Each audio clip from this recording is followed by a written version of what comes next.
재밌는 이야기. 지금부터가 제일 재밌어요. 나가시면 안 돼요. 좋아요, 구독 좀 부탁드리고. 근데 수박 먹고 싶다, 갑자기. 내가 제일 좋아하는 게 수박이거든요. 근데 수박이 지금 거의 대부분 들어가가지고 네. 파는 것도 맛이 들을 게 없어요. 맞아요. 수박을 안 먹은 지가 2주 되다 보니까 방송하는데 힘이 안 나네. 먹지 말래는데요. 아니, 수박. 여러분들이 생각하는 그 수박 아니야. 진짜로. 진짜 수박 되게 좋아요. 왕수박. 아니, 댓글창에 수박이 보여갖고. 나는 그 수박을 얘기하는 게 아닙니다. 자, 4부로 가겠습니다. 윤석열이 연애할 때 주로 차였다고. 당연한 얘기를 왜 말 안 해도 알 것 같은데. 올데이 라이브 방송 요거를 이제 경선 주자들이 이렇게 모였는데 이건 이슈도 아니어서 안 갖고 오려고 그랬는데 내가 하고 싶은 말이 지금 야수님이 해버렸어요. 그렇게 매력 없어요. 예. 여자들이 보기에 윤석열 캐릭터가 매력이 없다. 거기다가 윤석열 자신이 한 말로는 몇 사람과 한두 달 만났다. 제가 차인 게 대부분 이렇게 이야기를 했는데 보통 누군가랑 사귀었다고 말하려면 최소한 4계절 정도는 같이 만나야지 내가 어떤 사람이랑 사귀었다 말할 수 있는 거 아닙니까? 한두 달 만난 거는 그거를 연애라고 봐야 되나? 저는 여기에서 몇 사람이라는 부분도 읽자마자 뻥 치시네. 두 사람. 두 명이었다. 그리고 이렇게 한두 추측합니다. 달 정도는 뭐 그냥 클럽에서 원나잇이어도 한두 달 만났다라고 이야기할 수 있습니다. 아침에 해장국까지 먹었으면 한두 달 만난 거지. 뭔가 해본 느낌이네. 그런 건 절대 저는 아닌데. 해장국을 못 먹었을 거라고 생각을 하고요. 아니, 이현주 변호사가 어떤 방송에선가 나와갖고 윤석열의 과거 이제 회의했을 때 모습을 얘기를 해주더라고요. 근데 내 진단이 맞았더만 다들 막 되게 다양한 얘기 했는데 다리 왜 벌리는지. 저 다리 벌리는 거 나오자마자 쪽볼 나오자마자 내가 그랬잖아요. 저거 습진이라고. 나도 군대 때 습진 걸려갖고 다리 못 오면 근데 이러고 다녔단 말이야. 그 경험이 있어서 얘기한 건데 이현주 변호사 얘기가 그 여자 검사들하고 이렇게 모여갖고 회의하고 테이블에 있을 때도 계속 회의하면서 극달하는 거야, 거기를. 그래서 다리 못 오므린다고 이현주 변호사가 자기가 직접 봤다고. 네. 아니, 그 습진 그렇게 심하면 연애 못해요. 아니, 어떻게 그런 만나? 거보다 방송을 좀 더럽게 가져가지 맙시다. 왜 의학적이구만. 아니, 이거는 잠깐 쉬어가는 면서 하는 말이긴 한데, 윤석열 캐릭터는요, 이제, 사법시험 합격하기 전까지는 여자들이 그렇게 좋아했을 만한 구석이 없어요. 그러니까, 훤칠하게 잘생겼다거나, 매너가 좋다거나 이런 게 아니라, 그냥 고시 낭인처럼 보였을 때는 대부분 차였을 거고요. 네. 얘 스타일 자체가 이제 예를 들면 검사 자기 그 패밀리들 챙겨주는 정도의 막 자기 아버지한테 용돈 타가지고 경제활동 안 해본 새끼가 자기 주위에 그 자기 후배가 합격했다 그러면 축하해주고 막 그러느라고 합격이 더 늦었다 그러잖아요. 그러니까 여성들한테 인기가 없었다는 건 맞는 말일 것 같고요. 나중에 이제 그러다 보니까 합격도 늦게 했지. 그러다가 50 넘어가가지고 이제 그 뭐 환갑 다 돼갖고 이제 젊은 여자 만나가지고 그 결혼하게 되는 배경에는 검사라고 하는 그 지위가 만들어준 게 있는데 그렇죠. 예. 지금 현재 선거라고 하는 것이 우리가 잘 모르는 분야가 있습니다. 우리는 이제 디테일을 다루는 방송이라 실제로 호감도 있어서 그 여성표가 굉장히 중요하거든요. 근데 지금은 내가 가끔씩 정치인들 나오면 해주는 이야기 중에 최근에 신민이 그런 우리 프레임에 들어 있었잖아요. 역할극에서 우리가 신민 닥쳐라고 얘기하면 신민이 받아들이면 호감이 생기는 거고 신민이 여기서 방송 라이브상으로 반발하면 비호감이 생기는 거예요. 그렇습니다. 그렇죠.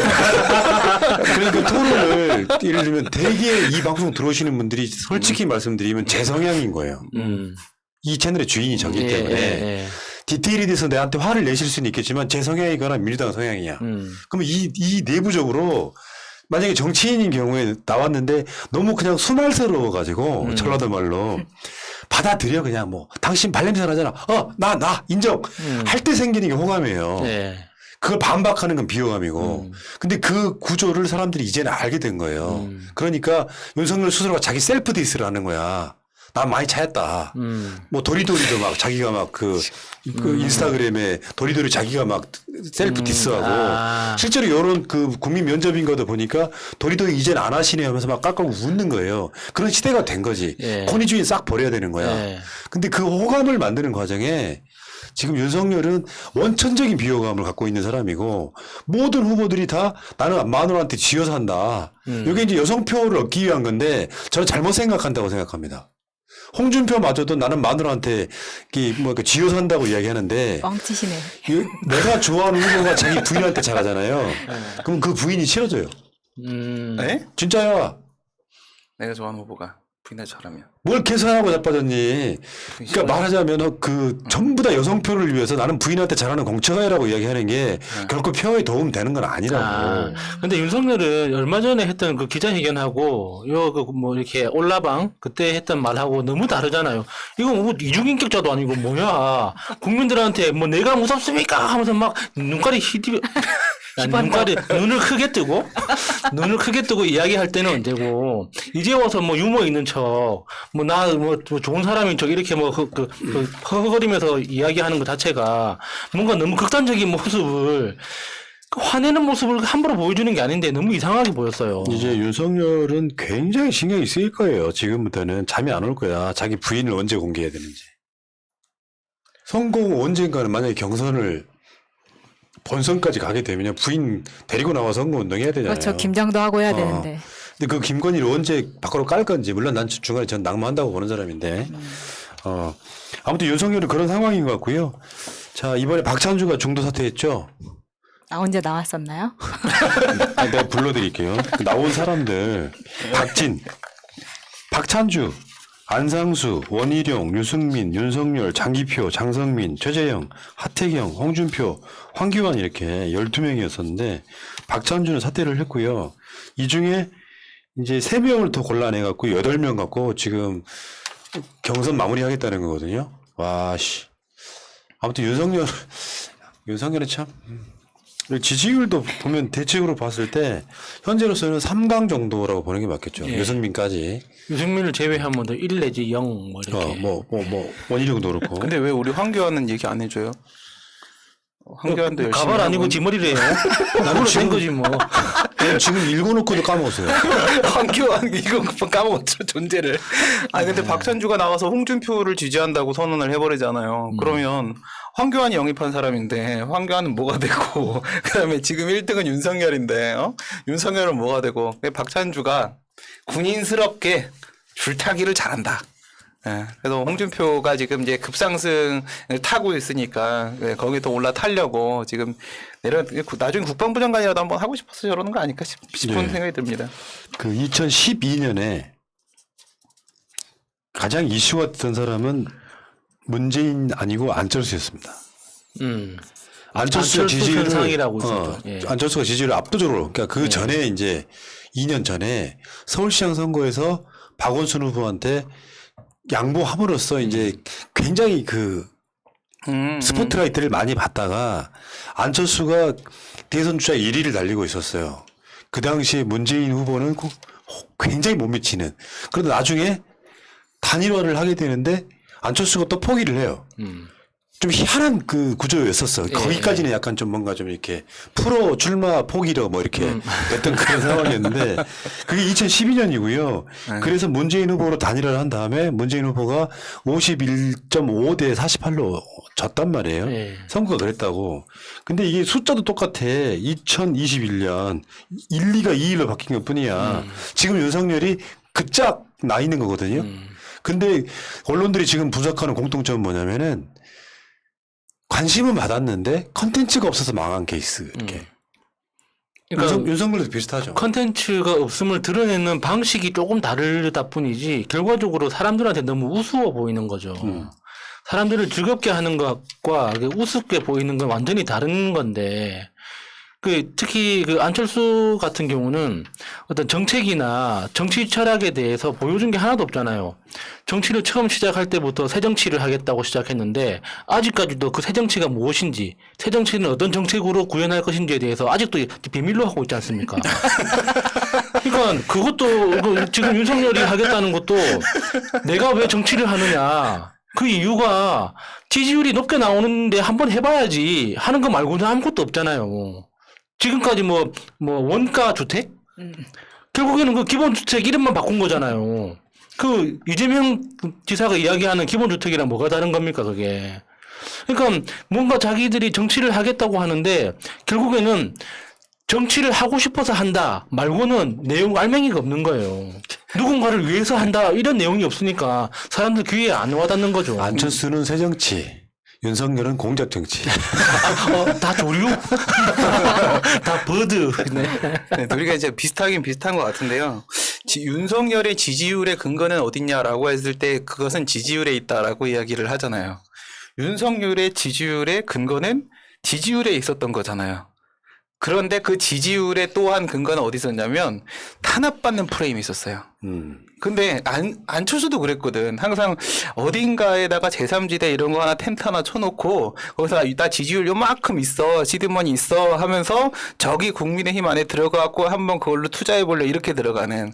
그러니까 지지율 가지고 투자하는 방식은 윤석열이나 안철수나 차이가 없고, 그리고 안철수는 왜 자기만 그렇게 괴롭히냐고, 그만 좀 괴롭히십시오. 얘도 탄압받는 프레임이거든요. 자꾸 탄압받는 프레임인데 윤석열도 탄압받는 프레임. 예, 이제 비슷한 부분이 상당히 있는데, 근데 사실 이제 저는 이 윤석열의 지지율의 근거가 지지율에 있기 때문에 이게 홍준표가 상승세를 타버리게 되면은 윤석열의 지지율이 깨지면서 지지율이 깨질 거거든요. 그러면 이제 우리는 어디를 봐야 되는 거냐면 뭔가 김웅의 기자회견 같은데요? 나는 기억나지 않기 때문에 기억을 하지 못합니다. 지지율의 근거가 지지율이. 근데 그 지지율이 깨지면 지지율이 깨진단 말이죠. 그래서 이제 우리는 홍준표를 공격을 해야 되는 거예요. 근데 나는 여기서 홍준표가 더 재밌는 게 지금 아까 어깨뽕 너무 들어갔다고 했잖아요. 이 뽕이 지금 아까 보세요. 국민의힘 안에서는 윤석열이 여전히 60%를 구가하고 있어요. 그런데 바깥까지 일반 국민까지 들어가면 홍준표가 윤석열을 이기죠. 그럼 여기서 홍준표가 어깨 뽕 들어갈 상황이냐?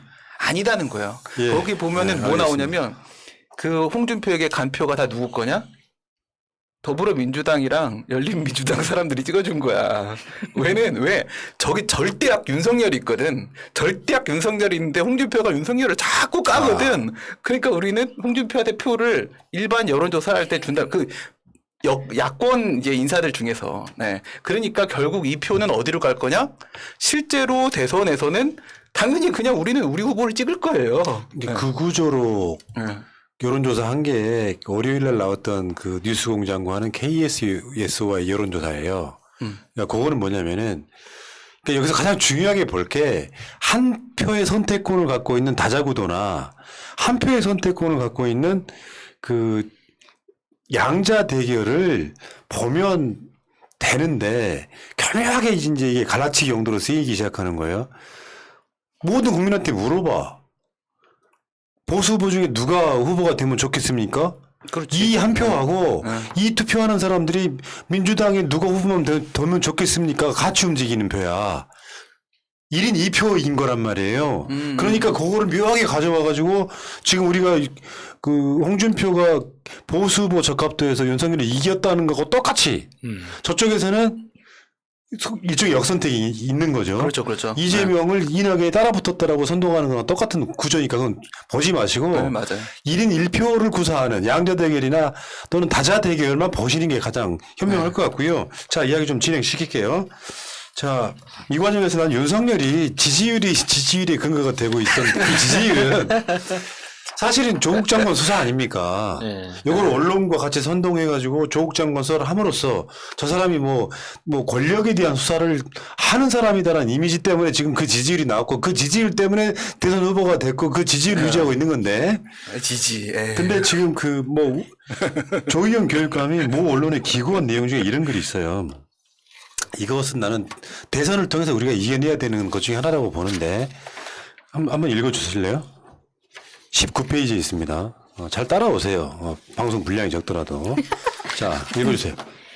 조국을 옹호하는 사람도 강남 좌파의 내부에 있는 30%의 부족함을 인정할 수 있을 것이다. 이명박 정부의 입학사정관제의 초기에는 바로 조국 사태에서 드러난 바와 같은 기성체제 내에서의 상층이 다양한 교육 자원을 동원하는 데 있어서 현저한 특권을 관행적으로 누려왔다. 그런데 그것으로 인한 입시 공정성의 훼손 때문에 도전을 받았고 지금은 많은 개혁이 된 상태에서 수시의 일부 기재로 존속하고 있다. 바로 그렇게 국민적 지탄을 요구받아 개선이 될 제도 틀 내에서 조국과 같은 교육 자원의 특권적 동원은 편만한 것이었고 비판받을 소지가 있다. 그렇기 때문에도 반조국에 서 있는 사람들도 조국을 비판하면서도 조국처럼 털리면 남아날 사람이 없다는 것도 인정해야 한다. 나도 조국처럼 털리면 조국이 당하고 있는 것의 50%는 동일할 것이라는 자기 반성적 생각을 하곤 한다. 예. 그러니까 지금은 내가 봤을 땐 그렇습니다. 이게 윤석열이 하는 게 지금 드러나고 있잖아. 그렇게 무소불위의 권력을 갖고 있는 그 검사 카르텔이 신임 법무부 장관 하나 죽이는 건 일도 아니었던. 그래서 그냥 갖다가 짜 맞추고 표적 수사 해버리니까 뭐 이상한 걸 끌어와가지고 그거를 사모펀드는 비리가 없는데 무슨 상장을 조작했다는 등 뭐 그런 식으로 지금 수사를 하고 있는 거잖아요. 요거는 대한민국 사회가 발전하려면 이 조국 장관을 단죄하는 게 되면 안 되고요. 지금 검찰은 정말로 공정했느냐. 조국만큼, 이런 표현 나오잖아. 조국만큼 다른 사람들을 털면 더 나왔으면 더 나왔지 덜 나올 사람은 없다. 사실 보수 쪽에 있는 사람들은 맞아요. 그런 이야기를 하고 있는 건데요. 문제는 현실이 이거임에도 불구하고 조국 수사를 했다는 이유만으로 윤석열이 대선 주자가 돼버린 사실 그 콩커프를 지금 벗겨내야 되는 게 난 대선을 통해서 그래서 내가 대선 아젠다 중에 우리가 대선을 이겨내면 사실상 조국 장관은 국민적 관심에서 사면되는 측면이 분명히 있거든요. 저게 뭐라고 예. 깨놓고 이야기해서 대법원 판결까지도 거의 그 무죄에 준하게 나오면 더 말할 나위가 없고요. 그래서 이게 사실 알고 보면 다 알아. 저 새끼들도 안다고. 네. 조국이 큰 죄가 없다는 걸 안단 말이에요. 근데 계속 조국을 갖다 때려다 쓰는 거예요. 뭐 공정 어쩌고저쩌고. 지금 솔직히 깨놓고 여기서 윤석열 부인 장모 지금 고발 사주? 네. 이런 것들까지 듣고 나서 또 조국 이야기 나오면 입을 확 찢어버려야 돼요. 그러니까 저는 그 윤석열을 지지하는 30에서 35% 정도 되는 사람들이 느끼는 불안감의 근원이 뭔가에 대해서 오랫동안 고민하고 있는데 최근에 들었던 생각이 문재인 대통령이 우리 사회를 변화시킨 가장 큰 그 바탕 중에 하나가 그러니까 내가 어떻게 먹고 살 것인가, 내가 어떻게 하면 출세할 수 있을 것인가에 대한 자기 나름의 방법론들이 있는데 저쪽 사람들이 생각하는 잘 구축해온 그 출세 방법, 출세에 대한 방법론 자체가 무너지고 있는 거예요. 적폐를 통해서 그 권력자들의 줄을 대고 줄을 서서 그 사람들의 뒤처리를 해가면서 나보다 약한 사람들의 피고름을 짜는 이런 방식으로 출세를 해왔던 그 세력들이 앞으로는 문재인 대통령이 변화시켜낸 이 사회의 어떤 미래상으로는 그런 방식으로는 나는 앞으로 살아갈 수가 없게 됐다는. 그러니까 저 고위층부터 저 밑에 하층민들까지 그 방법론에 익숙해져 있는 사람들 입장에서는 문재인 대통령은 자신들의 삶을 통째로 위협하는 존재인 거죠. 그러니까 문재인 대통령에 대해서 저항하는 윤석열 같은 사람이 자신들의 구원자처럼 보일 수도 있겠다 하는 생각이 들더라고요. 예. 자, 어쨌건 윤석열의 지지율은 그걸 빼고 나면 뭐가 없어. 내가 늘상 드리는 말씀이지만 윤석열이 정치권에 나왔는데 검찰총장 출신인데 저희가 깊어. 진짜도 경제도 많이 알고 막 환경 문제 막 뭐 이런 거 있잖아요. 지금 시대가 요구하는 것들 경제에 무슨 뭐 이재명식이 아니더라도 어떻게 하면 이런 그 양극화를 줄일 수 있느냐라든지 근데 그게 아니잖아, 얘는. 솔직히 깨놓고 얘기하면 존나 무식해요. 우리 같은 사람이 보기에도 얘가 서울대 법대에 나온 사람일 뿐이지 얘는 그냥 수사하는 어떤 그 기계? 네. 요런 느낌이지 대통령이 나오는 까면 안 되는 자원이 여기저기 돌아다니다 보니까 계속 말실수가 나오는데 검찰총장으로 있을 때는 하는 짓들이 보면은 이게 대한민국의 공무원인지 뭔지 이런 놈이 대통령 되면 큰일 나겠다. 저는 윤석열은 경선 통과하기 힘들 거라고 보거든요.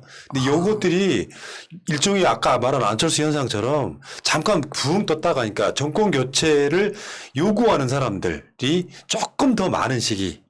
원래 그런 거거든. 한국 사람들이 빨리 질려해. 오랫동안 버는 거 싫어해. 그래서 또 새로운 게 나타나면은 한 1, 2년 열심히 지지하다가 3년쯤 지나고 나면 실적 내고 또 바꾸려고 해. 투표장이 안 나오면서. 네. 이 과정들이 있기 때문에 제가 봤을 때는 그 윤석열이 갖고 있는 이 한계가 일종의 정치 해프닝으로 끝날 거라고 봐요. 저렇게 됐다가 뭐 조국 밟고 올라서 갖고 어쩌고저쩌고 했다가 나중에는 결국에는 비참한 최후를 저는 맞을 거다 이렇게 보고요. 근데 이 조희연 교육감 얘기를 들어보니까요, 좀 많은 고민이 좀 드는데, 사실 누구나 이런 생각을 할 수 있고 그래서 조국 장관이 도의적인 사과를 했었던 게 아닌가 싶은데요. 만약 이런 생각을 우리가 다 같이 할 수 있다라고 한다면 과연 조국과 그 가족에게 누가 돌을 던질 수 있을 것인가 이런 고민이 들어야 되는 것이고 만약에 검사라고 한다면 나는 도저히 조국 장관을 기소할 수 없다. 그래서 스스로 회피를 하고 판사 역시도 나는 이 조국이라는 사람을 재판할 자격이 없다라고 하면서 스스로 회피를 하고 이렇게 하는 것이 어떻게 보면 정상적인 사회였지 않았을까라는 좀 생각을 다시 한번 하게 하는 순간입니다. 근데 불가능한 거 아시잖아요. 그 현실 자체가 사회적 구조적으로는. 예를 들면 손준성이 이거 성렬이 형이 시켰어요가 안 되는 이유하고 똑같은 거지. 내가 살아남아야 되고 오히려 살아남아야 되고 그러니까 더 이익이 큰 쪽을 선택할 수밖에 없는 거라서 어쨌건 나는 대선은 어떻게 보면 종합 예술에 가까운 거예요. 옛날에는 그 진영과 언론이 기울어져 있어가지고 굉장히 정권 찾기 힘들었지만 지금은 현실적으로 대한미디어가 존재를 하고 또 언론들이 약간 개떼처럼 되는 쪽으로 줄 서려고 하는 성향도 좀 있고 그러니까 다시 말씀드리지만 이재명이라고 하는 존재가 있는 게 민주당한테는 또는 민주 시민들한테는 얼마나 그 소중한 일이냐라는 생각도 가끔씩 듭니다. 그 세월이 만들어주는 어떤 작품이 있잖아요. 성남에서 뭐 성남 의료원 세우려다가 정과 생기고 이거는 세월이 만들어주는 거 아니야. 윤석열 잠깐 최근 한 1, 2년 반짝 배신자 노릇하다가 잠깐 뜨는 거는요 언젠가는 권선징악 당합니다. 걱정 안 하셔도 될 것 같고요.